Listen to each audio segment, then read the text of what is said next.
அஸ்ஸலாம் அலைக்கும். இன்னைக்கு நம்ம பார்க்க போகிறது ஆசைகளை துறப்பதற்கு தான் ஹஜ் பயணம். வாங்க வீடியோக்குள்ளே போகலாம். உமர் ரலியல்லாஹு அன்ஹு அவர்களின் அடிமை அஸ்லம் ரலியல்லாஹு அன்ஹு அவர்கள் கூறுகின்றார்கள், ஒரு முறை உமர் ரலியல்லாஹு அன்ஹு அவர்கள் ஹஜ்ஜுக்கு வந்திருந்தபோது ஃப்ரெஷ் புதிய மீன் சாப்பிட ஆசைப்பட்டார்கள்.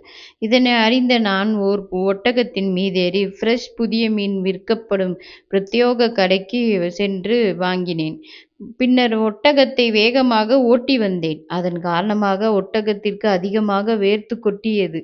ஒட்டகத்திற்கு வேர்த்தது தெரியக்கூடாது என்பதற்காக நான் திரும்பி வந்ததும் ஒட்டகத்தை நன்றாக கழுவி அதன் வியர்வை தெரியாத வகையில் செய்துவிட்டேன்.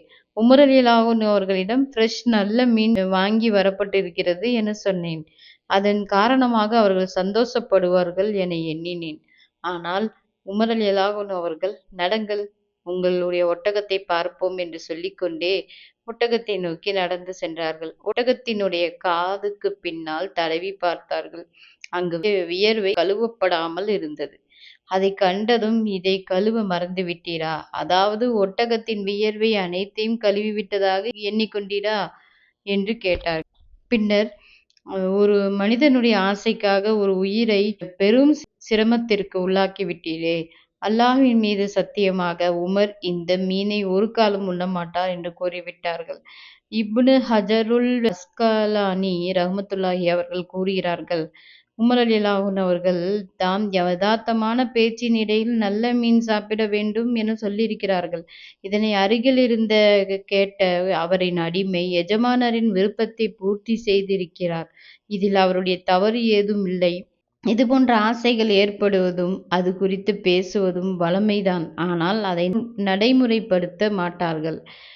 ஆனால் உமர் ரலியல்லாஹு அன்ஹு அவர்கள், இது போன்ற ஆசைகளை துறப்பதற்கு தான் ஹஜ்ஜுக்கு வந்திருக்கிறோம். இந்த இடத்தில் நம் ஆசைகளை நிறைவேற்றிக் கொள்வதா என வெட்கப்பட்டு அதை சாப்பிட மாட்டேன் என சத்தியம் செய்தார்கள். எனவே இதுபோல் ஹஜ்ஜுடைய சந்தர்ப்பத்திலும் நமது சொந்த ஊர்களுக்கு திரும்பிய பின்னரும் நமது ஆசைகளை குறைத்து கொள்ள வேண்டும் அல்லது முழுமையாக அகற்றிவிட வேண்டும். ஆசைகளை நீக்கி ஆன்மாவை ஓர்முகப்படுத்தி வாழும் வாழ்வே உயர்வானது. இந்த வீடியோ பிடிச்சிருந்தா லைக் பண்ணுங்க, ஷேர் பண்ணுங்க, மறக்காம சப்ஸ்கிரைப் பண்ணிக்கோங்க, பெல் பட்டனில் ஆல் கொடுத்துக்கோங்க. அப்பதான் நான் போடுற வீடியோ நோட்டிஃபிகேஷன் உங்களுக்கு வரும். அஸ்ஸலாமு அலைக்கும் வரஹ்மத்துல்லாஹி வபரகாத்துஹு.